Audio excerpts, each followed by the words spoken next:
Welcome to magical studies. आज हम एक विश्लेषण करेंगे एजुकेशनल टेक्नोलॉजी या कह सकते हैं शैक्षिक तकनीक का जो एग्जाम आता है उसके जो लास्ट ईयर के जो क्वेश्चन पेपर्स हैं उसका हम एनालिसिस कर रहे हैं कि किस तरह के जो क्वेश्चंस हैं आपको एग्जाम में आते हैं और किस तरह का अब की बार जो है एग्जाम सेट हो सकता है। तो आज हम बात करेंगे अपने एजुकेशनल टेक्नोलॉजी के पेपर की एनालिसिस कर रहे हैं। तो सबसे पहले हम बात करेंगे कि जो हमारा जो एजुकेशन टेक्नोलॉजी का जो एग्ज़ाम है या हर एग्ज़ाम जो है वो किस तरह से सेटिंग होती है कि जो सेक्शन ए है उसमें 16 मार्क्स के 3 क्वेश्चन आपको करने होंगे। मीन्स आपके 48 मार्क्स तो यहीं आ जाएंगे। 48 मार्क्स आपका सेक्शन ए कवर कर रहा है। सेक्शन बी की अगर मैं बात करूं, सेक्शन ए में 48 मार्क्स की बात की गई है और सेक्शन बी जो है उसमें 4 मार्क्स के आपको 4 क्वेश्चन कवर करने हैं। मीन्स आपके 16 जो मार्क्स हैं वो यहाँ पे भी आपके आ सकते हैं। जो सेक्शन सी है उसमें आपको 2 मार्क्स के 8 क्वेश्चन मीन्स जो शॉर्ट नोट्स जिसको हम कहते हैं, तो यहाँ पे आपको सेक्शन सी में शॉर्ट नोट्स आपको आते हैं और ये आपके आ जाएंगे 16 मार्क्स के। तो इस तरह टोटल आपका 80 मार्क्स का ये एग्जाम होता है।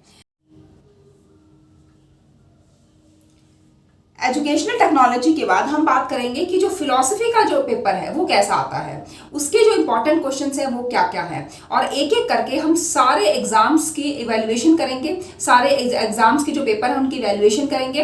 और अगर आप मेरे साथ जुड़े रहते हैं और सारे क्वेश्चंस आप खुद से तैयार करते हैं, अगर आप सारी वीडियोस देखते हैं और सारे क्वेश्चन को तैयार कर लेते हैं तो 80 to 90% मार्क्स आप इजीली जो है आप अपने फर्स्ट ईयर में अचीव कर सकते हैं।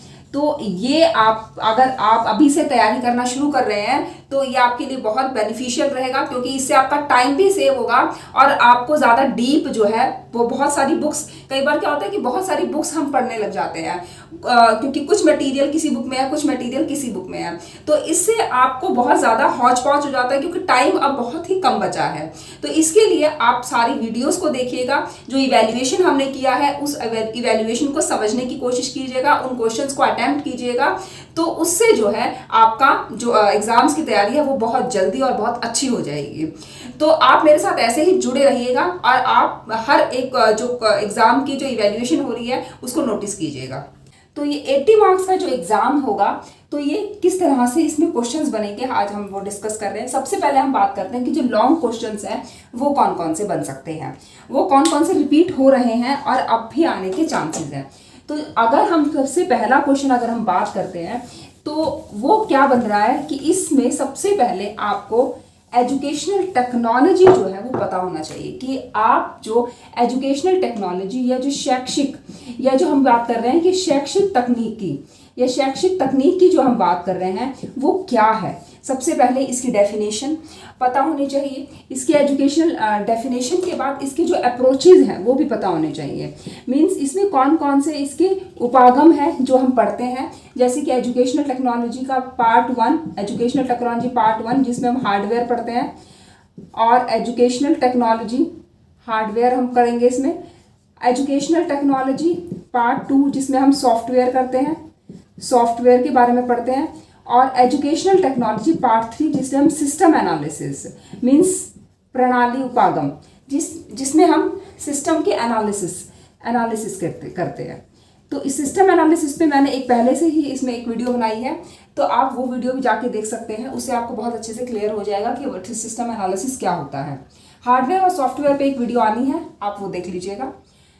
उसके बाद हम बात करेंगे शैक्षिक तकनीक का जो 16 मार्क्स का जो क्वेश्चन बना, इसमें आप बताएंगे कि शैक्षिक तकनीक की जो है वो आप किस तरह से एजुकेशन में यूज़ कर रहे हैं। उसके एप्लीकेशंस भी पूछी जा सकती हैं, उसकी डेफिनेशन पूछी जा सकती है, उसके उपागम पूछे जा सकते हैं, उसके जो कौन कौन से हम अप्रोचेस की बात कर रहे हैं। तो ये एक पूरा होल क्वेश्चन जो है वो क्वेश्चन 1 जो है वो आपका 16 मार्क्स का एजुकेशनल टेक्नोलॉजी पे आपका बन रहा है।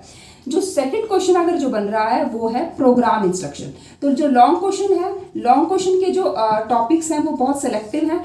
आप इन्हीं टॉपिक्स को कवर कर लेते हैं तो आप 16 मार्क्स के क्वेश्चंस करने में सक्षम हो जाएंगे। तो प्रोग्राम इंस्ट्रक्शन पे क्वेश्चन पूछा जाता है। तो प्रोग्राम इंस्ट्रक्शन को आप बोलते हैं अभिक्रमित अनुदेशन। ये अभिक्रमित अनुदेशन जो है इससे एक लॉन्ग क्वेश्चन बनता है कि अभिक्रमित अनुदेशन क्या होता है, ये कितनी तरह का होता है। लीनियर और ब्रांच्ड आपने इसमें पढ़ा होगा कि लीनियर प्रोग्रामिंग और ब्रांच प्रोग्रामिंग टाइप का ये होता है। और इसमें स्टेप्स ऑफ कंस्ट्रक्शन का है कि किस तरह से हम लीनियर प्रोग्रामिंग कर सकते हैं, कौन कर सकता है, इसकी लिमिटेशंस क्या है और उसके बेनिफिट्स क्या है। तो ये भी आपका एक प्रोग्राम इंस्ट्रक्शन का 16 मार्क्स का ये आपका क्वेश्चन बन जाता है यहाँ पे। तो ये आपके प्रोग्राम इंस्ट्रक्शन का बन गया। जो थर्ड क्वेश्चन की अगर हम बात करें तो थर्ड क्वेश्चन में आपसे क्या पूछा जा रहा है कि आपसे सहायक सामग्री, शिक्षण सहायक सामग्री के बारे में पूछा जा रहा है कि कौन कौन सी शिक्षण सहायक सामग्री है या शिक्षण सहायक साधन है। ठीक है, शिक्षण सहायक सामग्री कौन कौन सी है, जिसमें हम बात करते हैं शिक्षण सहायक सामग्री कौन कौन सी है, जिसमें हम बात करते हैं दृश्य, जिसको हम सिर्फ दिखाकर बच्चों को पढ़ा सकते हैं, दृश्य सामग्री होती है, श्रव्य होती है, दृश्य श्रव्य, और आपकी तीसरी जो है दृश्य श्रव्य, मीन्स विजुअल ऑडियो और ऑडियो विजुअल। तो दृश्य श्रव्य, तो ये तीन तरह की आपकी सामग्री है जिसको आपको एक्सप्लेन करना है अपने पेपर में, आपको उसी को एक्सप्लेन करना है आपको। तो ये तीनों की तीनों जो एड है, इनको हम एड बोलते हैं सामग्रियों को, कि कौन कौन से एजुकेशनल एड या हमें टीचिंग एड्स भी बोलते हैं इनको।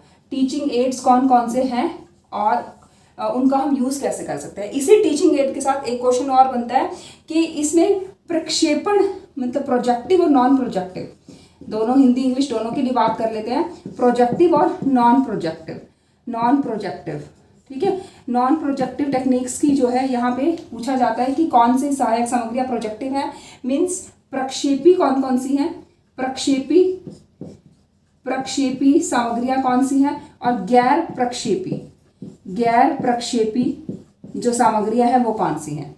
तो प्रक्षेपी सामग्रियाँ वो होती हैं जिसका प्रोजेक्शन हम जो है किसी चीज़ की भी, किसी वस्तु का या किसी प्रक्रिया का प्रोजेक्शन जब हम दिखाकर कर सकते हैं, तो प्रोजेक्शन, जैसे ओवरहेड प्रोजेक्ट हमारा होता है जिसमें हम किसी की भी प्रोजेक्शन उसकी दिखाकर जब किया जाता है, तो ओवरहेड प्रोजेक्टर आपका ये होता है। मैजिक लैंटेन के बारे में आप यहाँ बताएंगे, मैजिक लैंटेन के बारे में बताएंगे आप। और आपकी फिल्म स्ट्रिप्स, तीसरा है आपकी फिल्म स्ट्रिप। ये तीनों जो हैं वो आपके प्रोजेक्टिव हैं, मीन्स इसको दिखा कर किया जा सकता है। मतलब इस प्रोसेस, इनको यूज़ करके आप उसका प्रक्षेपण दिखा सकते हैं। किसी भी वस्तु का, किसी प्रक्रिया को दिखाना है तो आप उसका प्रक्षेपण दिखा सकते हैं और वो दिखा देंगे, उस प्रक्षेपी, वो हेल्पिंग एड हो गया। बट नॉन प्रोजेक्टिव हो गए जिसमें हमें कोई भी चीज़ प्रत्यक्ष दिखानी होती है। जैसे कोई भी चीज़ प्रत्यक्ष दिखाकर अगर हम उस चीज़ को, किसी भी चीज़ को दिखाकर अगर हम कोई चीज़ समझानी होती है, तो उस तरह के एड्स को बोलते हैं प्रत्यक्ष या नॉन प्रोजेक्टिव। जैसे हमें ब्लैक बोर्ड पे हमें कुछ बना के दिखाना है, ठीक है, ब्लैक बोर्ड पे आपको कुछ दिखाना है, आपको नोटिस बोर्ड पे या आपका जो बुलेटिन बोर्ड है उस पर कुछ लगा के दिखाना है, या कोई सच्ची में कोई चार्ट दिखाना है आपको। तो इस तरह के जो एड होते हैं तो आप उनको नॉन प्रोजेक्टिव कहते हैं। तो ये नॉन प्रोजेक्टिव और प्रोजेक्टिव का एक क्वेश्चन, लॉन्ग क्वेश्चन बन जाता है ये पूरा सहायक सामग्री का। तो किसी तरह से भी मॉडिफिकेशन हो सकता है। कई बार क्या होता है कि सहायक सामग्रियों के साथ ये पूछा जा सकता है और इसके यूजेस पूछे जा सकते हैं कि कैसे वो यूज़ करते हैं और क्या फ़ायदा है इसका। जैसे हमें इंटरेस्ट को क्रिएट करना है, बच्चे को सक्रिय करना है, उसकी रटन प्रवृत्ति को कम करना है, मतलब ये काफ़ी सारे फ़ायदे हैं जिससे हमारे शिक्षण सहायक सामग्री हम यूज़ करते हैं। मतलब क्यों हम शिक्षण सहायक सामग्री यूज़ करते हैं, तो ये भी एक क्वेश्चन बन जाता है। तो इसके साथ या तो ये पूछा जा सकता है, इसके साथ ये पूछा जा सकता है, या खाली उसकी लिमिटेशंस या उसके फ़ायदे पूछे जा सकते हैं। इसमें लिमिटेशन तो कुछ नहीं है ऐसा, पर इसमें फ़ायदे ही ज़्यादा पूछे जाते हैं कि कौन से शिक्षण सहायक सामग्री के कौन से फ़ायदे हैं। एक लॉन्ग क्वेश्चन और बनता है यहाँ पे कि टीचर इवैल्यूएशन कैसे करते हैं, कि ये टीचर की जो performance evaluation, teacher performance evaluation ये कैसे की जाती है। परफॉर्मेंस इवैल्यूएशन का मतलब है कि हम जो शिक्षक का मूल्यांकन कैसे करें, कि अगर शिक्षक का जो मूल्यांकन अगर हमें करना है कि उसने जो टीचिंग करवाई है वो कैसी रही, उसका कितना इफेक्टिव थी उसकी टीचिंग। अगर हमें इसका मूल्यांकन करना है तो ये क्या होता है, पहले तो आपको पता होना चाहिए कि टीचर परफॉर्मेंस इवैल्यूएशन मीन्स शिक्षक मूल्यांकन क्या होता है और किस टेक्निक से हम इसका मूल्यांकन कर सकते हैं। तो जो टेक्निक जो हम इसका इवैल्यूएशन करते हैं वो होती है फ्लेंडर्स इवैल्यूएशन। तो फ्लेंडर्स या इंटरेक्शन इवैल्यूएशन बोल सकते हैं, या Flanders interaction analysis. Flander interaction analysis से हम इस टीचर्स की परफॉर्मेंस का इवैल्यूएशन कर सकते हैं। बहुत इंपॉर्टेंट क्वेश्चन है और इसकी बहुत अच्छी वीडियो आपको मेरे प्लेलिस्ट पे जाना है, एजुकेशनल टेक्नोलॉजी की प्लेलिस्ट पे जाकर ये फ्लेंडर्स इंटरेक्शन एनालिसिस या इंटरेक्शन एनालिसिस डालोगे तो आपको बहुत अच्छी वीडियो आपको मिलेगी और वो 16 मार्क्स का आपका जो पूरा क्वेश्चन जो होता है वो पूरा इसमें कवर हो जाता है। तो 16 मार्क्स का एक क्वेश्चन जो लॉन्ग क्वेश्चन जो बनता है वो टीचर्स इवैल्यूएशन पे भी बार बार पूछा जा रहा है, तो ये भी आप अपना प्रिपेयर कीजिएगा। तो अब ये आपका फ्लेंडर्स इंटरेक्शन एनालिसिस के बाद एक इंटरेक्शन एनालिसिस और है गैलोवे।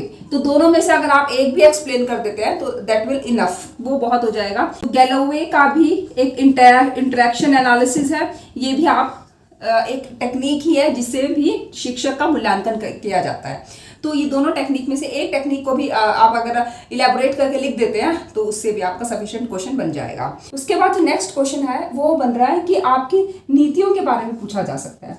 अब ये नीतियां जो है वो कैसी पूछी जाती हैं कि हमारी जो स्ट्रैटेजीज, नीतियां मतलब स्ट्रैटेजीज के बारे में क्वेश्चन आता है कि जो स्ट्रैटेजीज हैं वो कितनी तरह की होती हैं। वो है हमारी ऑटोक्रेटिक है मीन्स प्रजातांत्रिक, प्रभुत्ववादी। ऑटोक्रेटिक मीन्स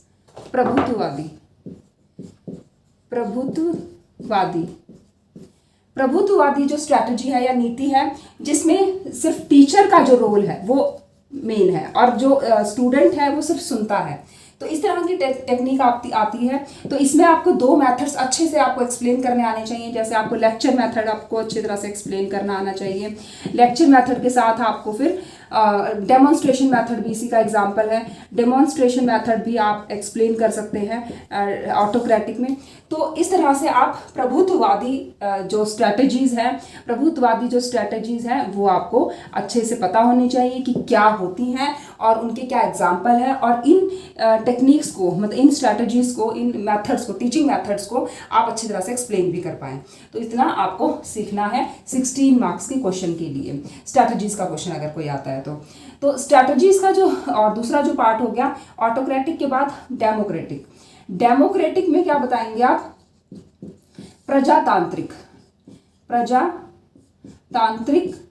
प्रजातंत्रवादी कह सकते हैं। प्रजातंत्रवादी जो नीति होती हैं वो होती हैं डेमोक्रेटिक। और इसमें क्या होता है, इसमें जो मेन जो सेंटर पॉइंट होता है और वो स्टूडेंट होता है और स्टूडेंट को मेन रखा जाता है, फोकस पे रखा जाता है कि वो कैसे सीख सकता है। जैसे हमारा डिस्कवरी मेथड है, डिस्कवरी मेथड में बच्चे को कुछ भी डिस्कवरी करने के लिए कहा जाता है, मतलब अपने हिसाब से वो कुछ भी डिस्कवर करे, कुछ सीखे, करके देखे, कुछ काम करे। तो ठीक है, लर्निंग बाय डूइंग, ठीक है। इस तरह के जो मेथड हो गए, डिस्कवरी मेथड हो गया आपका। दूसरा ब्रेनस्टॉर्मिंग हो गया। तो कम से कम आपको दो टीचिंग मेथड तो आने चाहिए ताकि 2 आप ऑटोक्रेटिक में और 2 ही आपको डेमोक्रेटिक में आप लिख सकें। तो ब्रेनस्टॉर्मिंग जो है, ब्रेनस्टॉर्मिंग भी आप बता सकते हैं इसमें डेमोक्रेटिक में। अब हम बात कर लेते हैं कि जो शॉर्ट क्वेश्चंस आते हैं उसमें क्या क्या पूछे जाते हैं। तो शॉर्ट क्वेश्चंस के लिए या शॉर्ट नोट्स में क्या क्या पूछा जा रहा है उसके लिए भी हम बात कर लेते हैं। तो शॉर्ट नोट्स में बेसिकली पूछा जा रहा है आपका जैसे CAI के बारे में पूछा जा रहा है, कंप्यूटर असिस्टेड इंस्ट्रक्शन। दूसरा है NCTE, तीसरा UGC, चौथा NREOR